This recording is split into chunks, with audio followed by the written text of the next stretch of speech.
बिस्मिल्लाहिर्रहमानिर्रहीम। अल्लाह के नबी हज़रत नूह अलैहिस्सलाम कश्ती बना रहे थे। रोज़ एक बूढ़ी औरत आती, गुठड़ी उठाए हुए, और पूछती, ए अल्लाह के नबी, कश्ती कब रवाना होगी?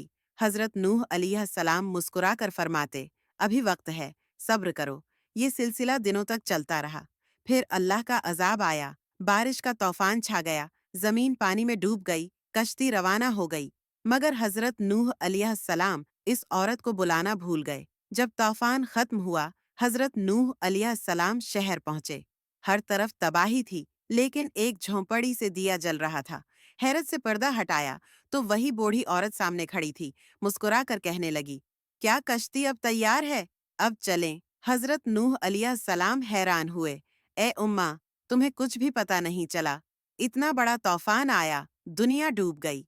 बूढ़ी औरत ने सादगी से कहा, ए नबी अल्लाह, मुझे तो लगा बस एक दिन हल्का सा बादल आया और थोड़ी बारिश बरसी थी।